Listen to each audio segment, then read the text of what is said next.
سلام علی عباده الذین اصطفى اما بعد اعوذ باللہ من الشیطان الرجیم بسم اللہ الرحمن الرحیم وما كان لمؤمن ولا مؤمنة اذا قضى الله ورسوله امرا ان يكون لهم الخيرة الى آخر الآیات. صدق اللہ العظیم.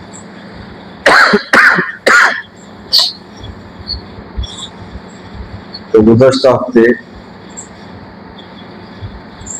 ایک بات ہمارے سامنے یہ آئی تھی کہ مرد صرف چاندی کی انگوٹھی استعمال کر سکتا ہے، چاندی کے علاوہ کسی اور دھات کی انگوٹھی مرد استعمال نہیں کر سکتے. البتہ عورتیں سونے اور چاندی دو دھاتوں کی انگوٹھی استعمال کر سکتی ہیں. پھر مردوں کے لیے ولا تتمہ مثقالا کہا کہ 4.5 گرام سے زیادہ چاندی کی انگوٹھی مرد استعمال نہیں کر سکتا. ایک تو مرد صرف چاندی کی انگوٹھی پہنے گا، وہ بھی ایک پہنے گا، چاندی کی انگوٹھی ایک، اور 4.5 گرام سے کم. عورتیں 2 دھاتوں کی انگوٹھی پہن سکتی ہیں، سونے اور چاندی کی، اور کتنے بھی پہن سکتی ہیں. مثال کے طور پر 8 انگلیاں ہیں عورتوں کو، 8 انگلیوں میں انگوٹھیاں ڈال لے، کوئی مسئلہ نہیں. مرد صرف ایک انگوٹھی پہنے گا، عورتیں 1 سے زائد انگوٹھیاں پہن سکتی ہیں. مرد 4.5 گرام سے کم کی انگوٹھی پہنے گا، عورتیں آپ چاہو تو 1 چھٹا کی انگوٹھی پہنا لو ان کو. تو مردوں کے لیے تحدید ہے، مقدار متعین ہے. ولا تتمہ مثقالا جس کو کہا کہ 4.5 گرام سے زیادہ چاندی کی انگوٹھی مرد استعمال نہیں کر سکتا. تو ایک تو انگوٹھی چاندی کی ہو، ایک ہو 4.5 گرام سے کم ہو. اور عورتیں 2 طرح کی انگوٹھیاں استعمال کر سکتی ہے، سونے اور چاندی کی، اور کتنے بھی پہن سکتی ہے، اور کتنے گرام کی بھی پہن سکتی ہے. یہ گرام صرف مردوں کے لیے 4.5 گرام سے کم. عدد مردوں کے لیے کہ مرد صرف ایک انگوٹھی پہنے گا، عورتیں 1 سے زائد پہن سکتی ہے. کون سی انگلی میں انگوٹھی پہننا، اگر پہننا ہی ہے تو یہ ہے کہ بیچ کی انگلی اور شہادت کی انگلی، ان 2 انگلیوں میں انگوٹھی نہیں پہنی جائے گی، نہ سیدھے ہاتھ کے نہ الٹے ہاتھ کے. اگر انگوٹھی پہننا ہی ہے کسی کو، گزشتہ ایک بات یہ آئی تھی کہ انگوٹھی پہننا یہ سنت زائدہ میں سے ہے، سنن زائدہ جس کو کہتے ہیں. اگر کوئی انگوٹھی اس نیت سے پہنتا ہے کہ نبی صلی اللہ علیہ وسلم نے پہنی ہے تو ثواب ملے گا، کوئی نہ پہنے تو مجرم اور گناہگار نہیں ہوگا. تو اگر کوئی سنت پر عمل کرنا چاہے تو اس کے لیے حکم یہ ہے، سیدھا ہاتھ یا الٹا ہاتھ، دایاں یا بایاں، دونوں ہاتھوں میں سے کسی بھی ہاتھ کے انگلی میں آپ انگوٹھی پہن سکتے ہیں. ضروری نہیں ہے کہ انگوٹھی سیدھے ہاتھ کے انگلی میں پہنو، ضروری نہیں ہے کہ آپ انگوٹھی الٹے ہاتھ کے انگلی میں پہنو. دونوں ہاتھوں میں سے کسی بھی ہاتھ کے انگلی میں آپ انگوٹھی پہن سکتے ہیں. ایک روایت میں یہ ہے کہ نبی صلی اللہ علیہ وسلم نے سیدھے ہاتھ کے انگلی میں انگوٹھی پہنی ہے، سیدھے ہاتھ کی. اب اگر کوئی سیدھے ہاتھ میں پہننا چاہے انگوٹھی، اس کی بھی اجازت ہے. کوئی الٹے ہاتھ کی انگلی میں پہننا چاہے تو اس کی بھی اجازت ہے. ایسا نہیں کہہ سکتے کہ سیدھے ہاتھ میں پہننا ہی ضروری ہے، ایسا نہیں کہہ سکتے کہ اگر کسی نے الٹے ہاتھ کی انگلی میں انگوٹھی پہنا تو گناہگار ہوگا. ایسا نہیں ہے. پہننے والے کو اختیار دیا گیا، پہننے والا کون سے ہاتھ کے انگلی میں انگوٹھی پہننا پسند کرتا ہے. سیدھے ہاتھ میں تو سیدھے ہاتھ میں پہن لو، الٹے ہاتھ کی انگلی میں تو الٹے ہاتھ کی انگلی میں پہن لو. لیکن کون سے انگلی میں؟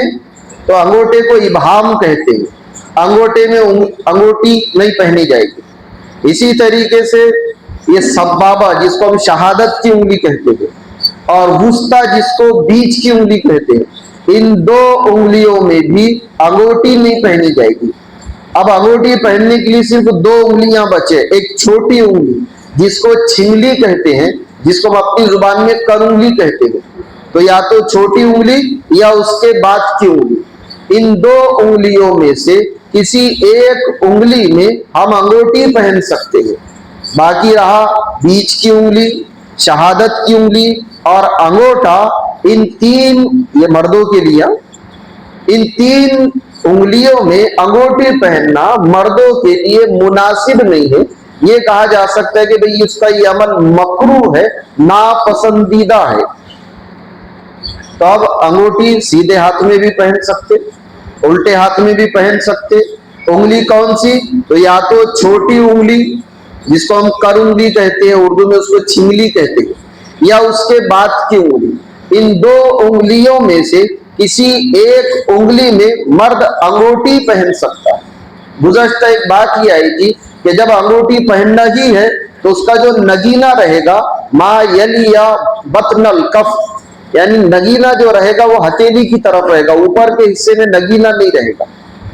اگر انگوٹھی پر کچھ لکھا ہوا ہے، جیسے بعض مرتبہ حروف مقطعات ہوتے انگوٹھی پر لکھے ہوئے، حامیم، عین سین کاف، کہیں نون ہے، کہیں قاف ہے، کہیں الف لام میم ہے، کہیں الف لام را ہے، جن کو حروف مقطعات کہتے ہیں، اگر یہ انگوٹھی پر لکھے ہوئے ہیں تو آپ اس انگوٹھی کو پہن کر استنجا خانے میں نہیں جا سکتے، طہارت میں نہیں جا سکتے، طہارت خانے میں، بیت الخلا میں نہیں جا سکتے۔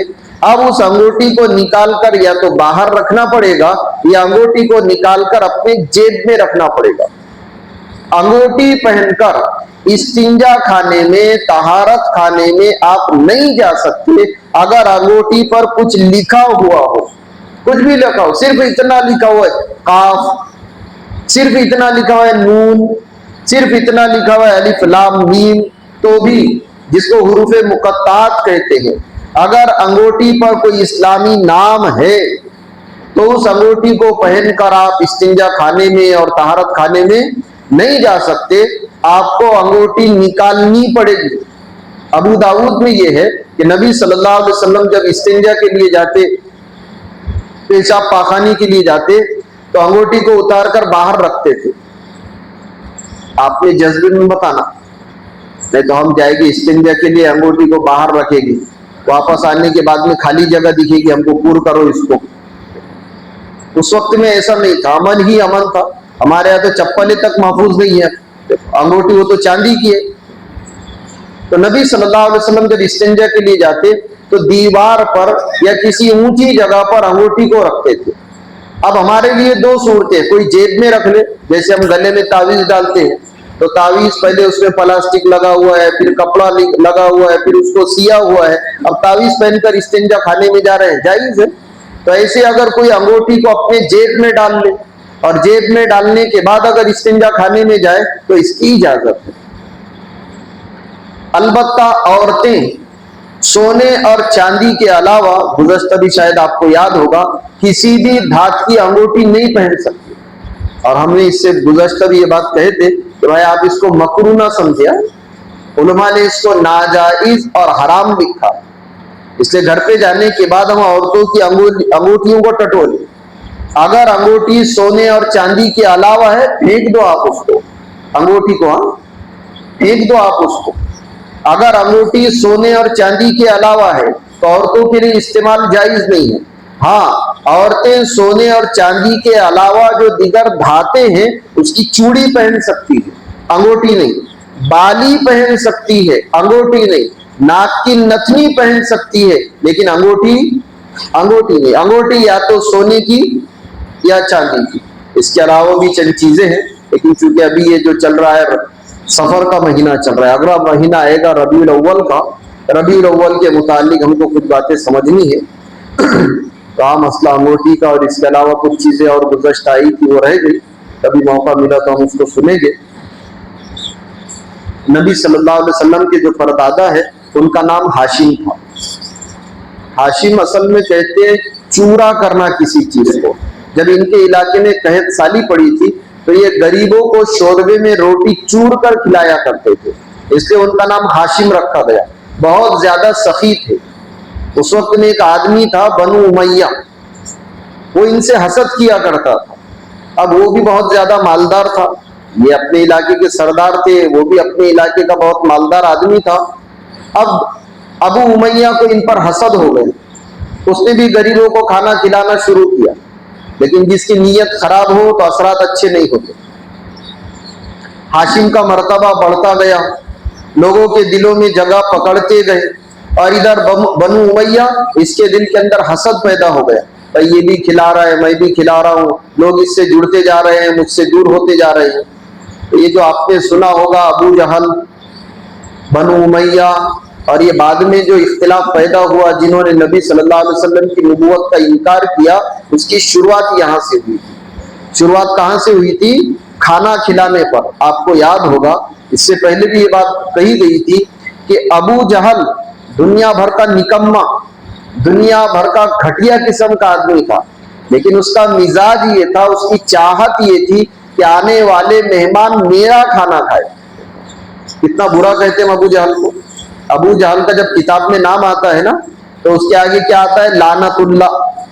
جیسے ہمارے ہاں کسی بزرگ کا نام آئے تو آگے لکھیں گے رحمت اللہ, لیکن ابو جہل کا جب نام آئے گا, ابو جہل لعنت اللہ, ایسا آتا ہے کہ اللہ کی اس پر لعنت ہو. اتنا برا آدمی, لیکن اس کی تمنا یہ تھی, اس کا ارادہ یہ تھا, جذبہ یہ تھا کہ کوئی مہمان اگر آئے تو اس نے کھانا میرے گھر پہ کھانا چاہیے. آپ کو یاد ہوگا اس معاملے میں ہم ابو جہل سے بھی زیادہ گر گئے. ابو جہل کی تمنا یہ تھی آنے والا مہمان میرے گھر پہ کھانا کھائے. اگر ہمارا یہ جذبہ نہیں ہے تو صرف اس معاملے میں ہم ابو جہل سے زیادہ گرے ہوئے ہیں. تو نبی صلی اللہ علیہ وسلم کے جو پردادا ہے ہاشم, یہ بہت زیادہ سخی تھے. جب ان کے علاقے میں قحط سالی پڑی تھی, بھوک مری پڑی ہوئی تھی, لوگوں کو کھانا پانی نہیں ملتا تھا, اس وقت یہ اپنے دسترخوان کو وسیع کیا کرتے تھے, لوگوں کے لیے کھانے اور پانی کا انتظام کیا کرتے تھے. انہوں نے سردی اور گرمی دو زمانے طے کیے تھے, جس کو آپ نے لإیلاف قریش میں پڑھا سنا ہوگا. لإیلاف قریش, ایلافہم, ایلاف کا مطلب یہ قریشی لوگ عادی تھے اس کے جی رحلۃ الشتاء والصیف, سردی اور گرمی کے موسم میں سفر کرنے کے. یہ لوگ گرمی میں ملک شام کا سفر کرتے تھے اور سردی میں یمن کا سفر کرتے تھے. یہ دو سفروں کی جو بنیاد ڈالی گئی تھی, یہ نبی صلی اللہ علیہ وسلم کے پردادا حضرت ہاشم نے ڈالی تھی. جب یہودی ان کو دیکھتے تو ان کی پیشانی سے, نبی صلی اللہ علیہ وسلم کب پیدا ہونے والے آپ سوچو, ابھی پردادا ہے, ان کے پردادا کی پیشانی میں یہودیوں کو نور نبوت نظر آتا تھا, نبوت کا نور اور نبوت کی روشنی نظر آتی تھی. بلکہ شاہ روم جو ہے ہرقل بادشاہ, یہ روم کا بادشاہ تھا ہرقل, اس نے خط لکھا نبی صلی اللہ علیہ وسلم کے پردادا کو, اور اس نے یہ لکھا کہ ہاشم, میری ایک بیٹی ہے, شہزادی ہے, دنیا بھر کی اپنی زبان میں کہ بلا کی خوبصورت ہے, اور میری بیٹی ہے, اور کیا چاہیے؟ اگر تو چاہے تو میرے پاس آ جا, یا میں اپنے بیٹی کو تیرے پاس بھیج دوں اور تو اس سے نکاح کر لے.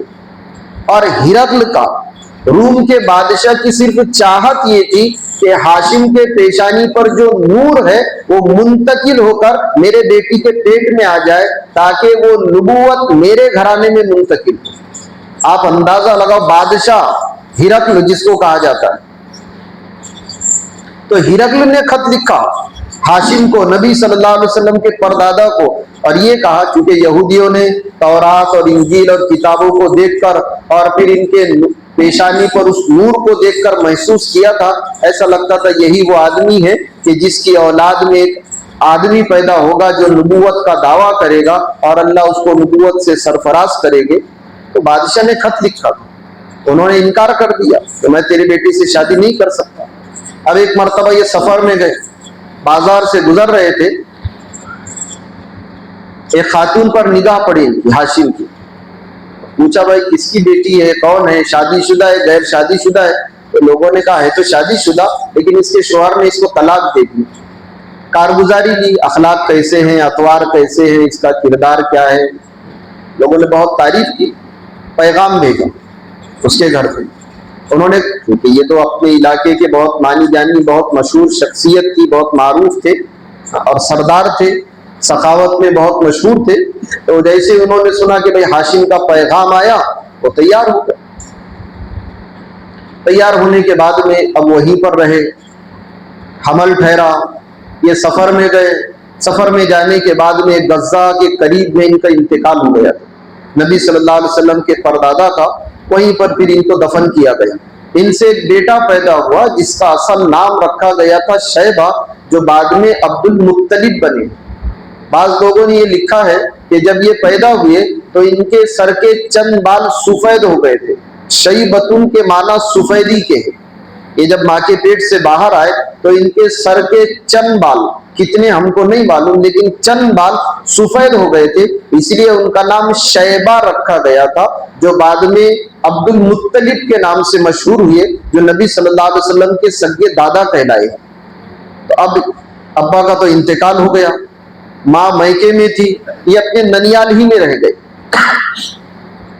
مکہ مکرمہ سے ایک آدمی آیا تھا ان کے علاقے میں، تقریباً یہ 7 سال کے ہو گئے شیبہ، ابھی تک ان کا نام شیبہ ہی تھا، اس وقت تک ان کو کوئی عبد المطلب نہیں کہتا تھا۔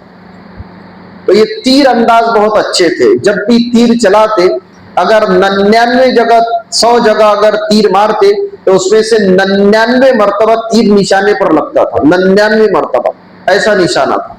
امام شافعی رحمۃ اللہ علیہ کے متعلق بھی لکھا ہے، حدیث ہے ماء زمزم لما شرب من، کہ زمزم جس نیت سے پیا جائے اللہ اس نیت کو اور اس مراد کو پورا کرتے ہیں۔ امام شافعی رحمۃ اللہ علیہ جب زمزم پیتے تھے تو 2 دعائیں کرتے تھے، ایک تو تیر اندازی کی کہ نشانہ تیر پر لگنا چاہیے، اور دوسرے علم نافع کی کہ اللہ علم نافع دے۔ یہ دونوں دعائیں قبول ہو گئی۔ امام شافعی رحمۃ اللہ علیہ بہت اچھے تیر انداز بھی تھے، اور علم کے بارے میں تو کیا کہنے، اپنے وقت کے امام بنے ہیں۔ بڑے بڑے جو 4 امام گزرے ہیں ان میں سے ایک امام شافعی رحمۃ اللہ علیہ۔ تو یہ جو شیبہ تھے، ان کا تیر جب نشانے پر لگتا تھا تو اچھل کر کود کر فخر کر کہتے تھے بچوں سے، تم کو معلوم ہے میں کون ہوں؟ میں سردار مکہ کا بھتیجا ہوں۔ ان کے چچا کا نام اس وقت میں مطلب تھا، وہ ہاشم کے بھائی تھے۔ تو اس آدمی نے جب یہ آواز سنی حارثی نے کہ بھائی یہ تو مطلب کا بھتیجا اور رشتہ دار نظر آتا ہے، وہ وہاں گیا مکہ مکرمہ اور مطلب سے کہنے لگا، عبد المطلب نے مطلب سے کہنے لگا کہ میں فلاں جگہ ہو کر آ رہا ہوں، تو وہاں پر میں نے ایک بچے کو اس طرح کہتے ہوئے سنا۔ روایتوں میں یہ ہے کہ مطلب اسی وقت سواری پر بیٹھے اور یہ ایک قسم کا وعدہ کر لیا، عہد کر لیا کہ جب تک اپنے بھتیجے کو واپس نہیں لاؤں گا آرام نہیں کروں گا۔ اب یا تو ماں کے پاس جا کر اجازت مانگی، ہم کو نہیں معلوم، لیکن دونوں طرح کی روایتیں ہیں۔ بعض جگہ یہ ہے کہ ماں کے پاس گئے، ماں سے اجازت مانگی، ماں نے انکار کیا، پھر کسی نے سمجھایا کہ تو تو غریب عورت ہے، اپنے بچے کی کیا تربیت کرے گی، یہ مطلب سردار ہے، تیرا بیٹا وہاں جائے گا، سردار بن کر زندگی گزارے گا، ویسا بھی تیرا شوہر سردار تھا، یہ اس کی جگہ لے گا۔ سمجھ میں آ گیا، ماں نے اپنے بچے کو روانہ کر دیا۔ کپڑے بہت زیادہ میلے کچیلے تھے، گرد و غبار، دھول دنیا بھر کی۔ اب جب یہ مکہ میں داخل ہو رہے تو لوگوں نے پوچھا بھائی کون ہے؟ تو یہ کہتے ہوئے شرم آئی کہ میرا بھتیجا ہے، کیونکہ چچا سردار اور بھتیجا ایسا۔ تو یہ کہا تھا بھائی میرا غلام ہے، اور غلام کو عربی میں عبدن کہتے ہیں۔ اس وقت سے ان کا نام عبد المطلب پڑ گیا تھا، یعنی مطلب کا غلام، جبکہ وہ مطلب کے سگے بھتیجے تھے اور ہاشم کے بیٹے تھے، یعنی سردار مکہ کے بیٹے تھے اور اسی کے جانشین بنے۔ بعد میں مطلب نے پھر ان کو جانشین بنا دیا، عبد المطلب ہی کو۔ اور پھر عبد المطلب جب مکہ مکرمہ کے سردار بنے، ان کو مسجد کا پھر متولی بنایا گیا ہاشم کے مرنے کے بعد میں، کیونکہ صفات دنیا بھر کی تھی، سخاوت دنیا بھر کی تھی۔ باپ کے مرنے کے بعد یہ خانہ کعبہ کے مسجد حرام کے متولی بنے۔ نبی صلی اللہ علیہ وسلم کی ولادت سے تقریباً 55 یا 50 دن پہلے ابرہہ نے جو خانہ کعبہ پر حملہ کیا تھا بڑے بڑے ہاتھیوں کے ذریعے سے، یہ نبی صلی اللہ علیہ وسلم کی پیدائش سے 50 یا 55 دن پہلے ہوا۔ ہوا تھا کیا، سارے لوگ مکہ مکرمہ جاتے، خانہ کعبہ کا طواف کرتے. ابرہہ بادشاہ نے دیکھا کہ سارے لوگوں کا رجوع بس مکے کی طرف ہے، تو اس نے گرجا گھر بنایا. عیسائی تھا، اس نے گرجا گھر بنایا اور اس کو بہت مرصع یعنی بہت سجایا، اس کو نقش و نگار، بیل بوٹے اور قیمتی زیورات اس پر لادے گئے. جیسے آپ نے دیکھا ہوگا گنبد لگایا جاتا ہے تو اس کو سونے کا کلر، تو سونے کا کلر نہیں، وہ سونے ہی کا رکھا گیا. اعلان کروا دیا بھائی آپ طواف کرنے کے لیے کوئی مکہ نہیں جائے گا، جس کو طواف کرنا ہے وہ یہاں آئے گا. یہ یمن میں بنایا گیا تھا. ابرہہ بادشاہ نے وہ جو گرجا گھر بنایا تھا وہ یمن کا جو دارالخلافہ تھا صنعا، وہاں پر بنایا. اب ایک قول یہ ہے کہ ایک آدمی نے وہاں جا کے پاخانہ کر دیا تھا. ایک قول یہ ہے کہ بعض نوجوان بچے تاپ کر رہے تھے سردی سے بچنے کے لیے، ہاتھ سینکنے کے لیے انہوں نے آگ جلائی تھی. اب وہ ہوا چلی اور گرجا گھر جل گیا. اس کو ایسا لگا کہ شاید کس نے تعصب کی بنیاد پر، نفرت کی بنیاد پر ایسا کیا. بہت غصہ آیا اور قسم کھا لی کہ جب تک خانہ کعبہ کو ڈھاؤں گا نہیں تب تک آرام نہیں کروں گا. سینکڑوں کی تعداد میں بڑے بڑے ہاتھی لے کر چلاؤ. کیوں جا رہا ہے؟ خانہ کعبہ کو گرانے. اس وقت مسجد حرام کے جو متولی تھے وہ نبی صلی اللہ علیہ وسلم کے دادا عبد المطلب تھے، جن کا اصل نام شیبہ تھا. اب یہ یمن سے چلا، کہاں جا رہے بھائی؟ خانہ کعبہ کو گرانے جا رہے. درمیان میں عبد المطلب کے تقریباً 200 اونٹ چل رہے تھے. 200 اونٹ کو پکڑ لیا، اپنے ساتھیوں کے حوالے کر دیا، بھائی اس پر قبضہ کر لو.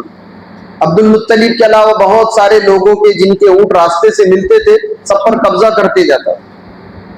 عبد المطلب جو تھے نبی صلی اللہ علیہ وسلم کے دادا، یہ بڑے شجاع تھے، بڑے بہادر تھے اور خوبصورت. وہ تو کیا کہنے تھے خوبصورتی کا، یعنی جس کی نسل میں، جس کی اولاد میں، جس کے صلب میں اللہ تعالیٰ نے نور نبوت کو پنہا رکھا ہو، چھپا کر رکھا ہو، تو اس کے خوبصورتی کا کیا کہنا. اب یہ بالکل قریب آ گیا. لوگوں نے عبد المطلب سے کہا کہ بھائی وہ ابرہہ بادشاہ آیا ہے، بڑے بڑے ہاتھی لے کر آیا ہے اور اس کا ارادہ خانہ کعبہ کو گرانے کا ہے. عبد المطلب کہنے لگے بھائی ہم لوگ اونٹوں کے رب ہیں، اونٹ ہماری ملکیت میں ہے، خانہ کعبہ کے ہم مالک نہیں ہیں. اونٹ ہماری ملکیت میں ہے، خانہ کعبہ ہماری ملکیت میں نہیں ہے.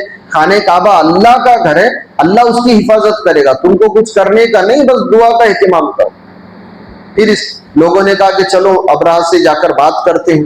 عبد المطلب گئے اس کے پاس، تو وہ مسند پر بیٹھا تھا، اونچی تخت پر بیٹھا تھا. تو اس کو یہ تو اچھا نہیں لگا کہ ان کو اپنے پاس بلاؤ، لیکن عبد المطلب کو جب دیکھا تو ایک قسم کا روب، ڈر پیدا ہوا. کہا بھائی ایک کام کرو، یہ اوپر نہیں آتے، میں نیچے آ جاتا ہوں، نیچے بیٹھ کر ان سے بات کرو. تو عبد المطلب کہنے لگے بھائی خانہ کعبہ کے بارے میں تو ہم کچھ نہیں کہتے، ہمارے جو 200 اونٹ لیے نا وہ دے دو. ابرہہ کہنے لگا میں تو عبد المطلب کو بہت عقل مند سمجھ رہا تھا کہ عبد المطلب آئے گا، خانہ کعبہ کے بارے میں مزاحمت کرے گا، بحث و مباحثہ کرے گا، لڑنے کو کہے گا. لیکن عبد المطلب تو کہنے لگا بھائی اونٹ دے دو.